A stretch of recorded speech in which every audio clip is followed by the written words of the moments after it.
Hi, welcome to Draw Tip Tuesday. My name is Koosje Koenen and I love drawing. And I just came from outside where I have been drawing and I captured the process in photos. So today's video is really sort of showing you step by step how I build a drawing, and hopefully this answers quite a few questions, because I often get questions about where to start, when to add color, how to approach a drawing outside. So I will show you with the pictures. The drawing itself took about 30 minutes. I timed it, so on my phone I put a timer so that every few minutes the timer would go off and remind me of taking a picture of where I was at that moment, because usually when I draw I forget about time and I forget to take these kinds of pictures. I hope it's helpful to see the process in this step-by-step kind of way today. Okay, first of all, how did I choose my view? Well, there was actually a bench here. So as I was walking and maybe looking for something to draw, but not really, because I was actually on my way back from doing some errands, then I saw this bench here and decided to grab my sketchbook, which I always have with me, and draw this corner because it looked so nice. I wanted to just enjoy being outside and enjoy the moment, basically, because that's really what you do when you draw. You pause and you are very mindful of the moment, and you start observing and noticing things that you would not have seen at all if you would have just walked by, or even if you would have taken a picture. It's very different. You are capturing something, but you are capturing a moment in time rather than a nice picture. So I started drawing the edge of the building in partly a continuous line, just to get myself going and to get over the fear of doing it wrong or getting a wonky line.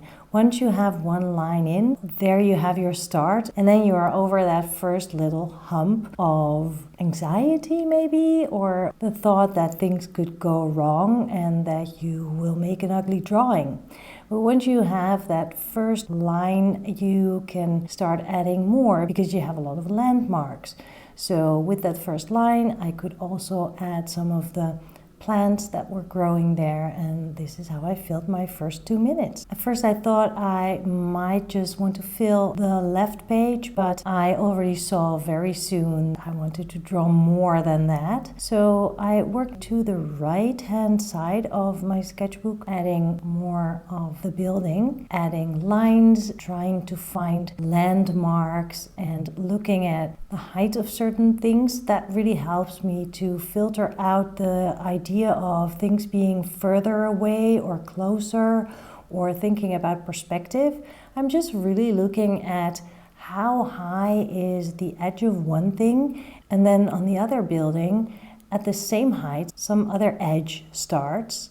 And so I find my way through the shapes and the proportions, and believe me, the proportions will be all off, but it doesn't matter, because I have something down already here, and I think it looks like edges of buildings, so close enough. So with these close enough edges, I am ready to add some detail, just because it feels like the right time and it feels like fun, and maybe it's a little bit of procrastination to make that connection between the left and the right building. I'm not sure where to start on that, so, well, you know what? I'll just add that window over there, and that might also give me landmarks to work further on more detail and on connecting the two big shapes, which are the two houses. And there we go. Because I added that window, I now also have a landmark where to put that ledge of the wall between the two houses. That helps immensely. And now I can also add the lamp and that door, and so that gives me more confidence too to add more. A window on the right, a door on the left, which is way too small in proportion, but I'm not going to worry about it, because in the end, you won't even notice. So these are the things that people will really get stuck on, because they're like, oh, I made a mistake and this is not right. Don't worry about it. This is a drawing, so if things are out of proportion, that's okay. And it will balance itself out once you have added more details, and the way you place your details will also distract from any mistakes or things that aren't quite in proportion or in the right perspective. Don't worry too much about it. This is your inner critic that is screaming that you can't do this or you're doing it all wrong. Just let it scream and keep on going. Keep that pen flowing. You're doing okay.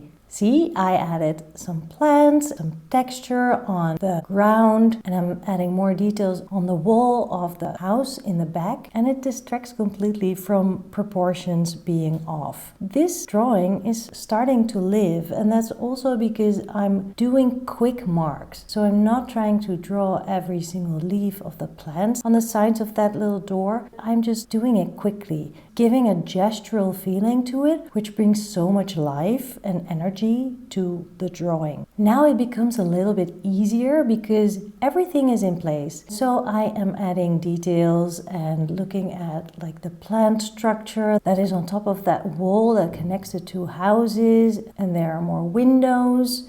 I'm not counting windows either. I'm just really looking at some dark and some light and trying to bring some balance there too, value-wise or contrast-wise. I'm just filling those windows in. It's also in the gutter of the sketchbook, so it's a little bit tricky, but that only gives me more of an excuse not to be too accurate. I'm just looking at like, are there any reflections in those windows? Are there darker bits? And I try to put those in there. I added the window on the right-hand side in the top, and I also added some texture for the shingles on the rooftop.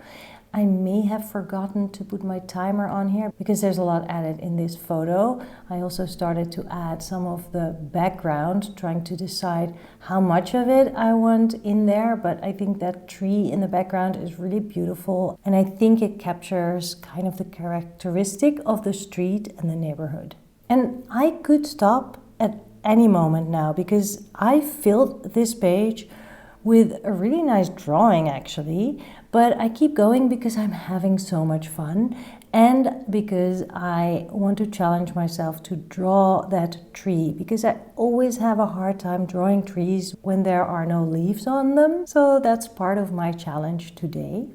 And I am taking some artistic liberty. It's not like too literal from what I see in the background, but I do see windows and shingles. So I'm adding texture to indicate that. And once I've done that, I'm quite ready for some color. And I am thinking what I want to do first. And the green really stands out to me. And I know that if I paint green, I want to layer my watercolors at least once or twice. So I start with that so it can dry and I can come back later. And also I see another repetitive color, which is gray. So I'm adding that one too. And I will probably use that gray later for shadows. And then I can also lighten that gray a little bit, make it a little bit warmer with just a little bit of brown in it to add some shadows and to add darker bits that I see. And I could stop now or I could keep going. And of course I keep going because there's another characteristic in this view, and that's the color of the shingles. And I think that sort of gives more of a balance in the drawing. And then I can also add some brownish, warmish tone to the tree in the background, and that balances things a little bit more. But now I also think I need more texture, more shadow. So I mix a little bit more water through my gray, and I'm going through the drawing. Wherever I see some texture, shadow, which is once you start looking kind of everywhere, I'm just dipping in and out and adding light gray for more life and the feeling of sun and shadow and daylight. I'm adding a little bit more gray to the background so that the white buildings stand out more and they come forward more, and the background is pushed a little bit more to the back. It gives a little bit more depth to the view. And to emphasize on the white of the buildings in the front, I'm adding a little bit of blue to the sky, which gives life, which gives a little bit of a feeling of what kind of day it is. It's a sunny day, it's crisp, it's cold, but it's beautiful, and I can sit outside on a bench drawing.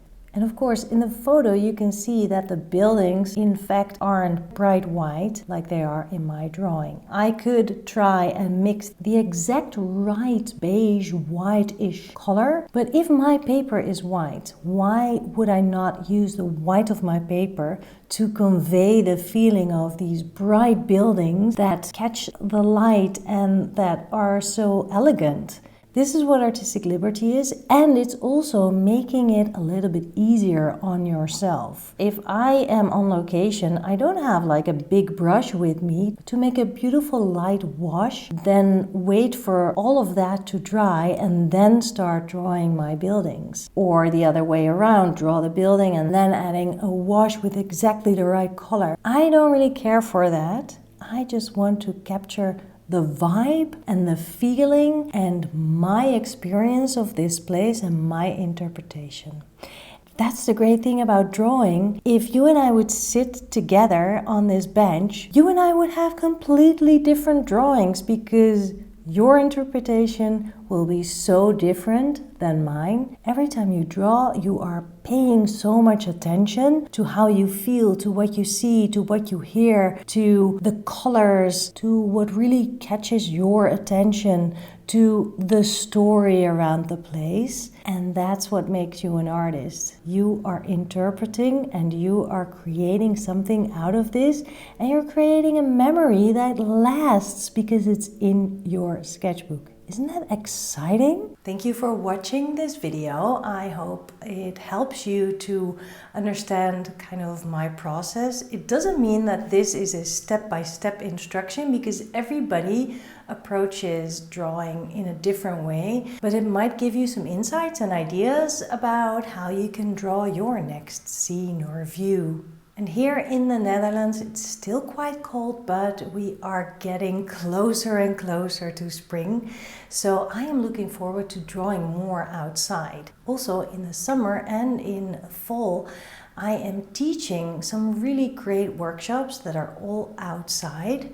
One in Paris called Paris Sketchbook, and the tickets are going very fast for that, so make sure to check it out and see if you can join. And there's still some spaces left for my workshop in the Mediterranean, in Malta to be precise. So if you are interested, follow the links below in the description of this video to make sure you don't miss out on these fantastic adventures. And of course you will learn so much more from me than you can possibly learn in the videos that I post here on YouTube. Anyway, I will be here next week on YouTube again. And if you like my videos here, fantastic. Then at least subscribe to my channel so you don't miss out on next week's video. And also you can support me on Patreon.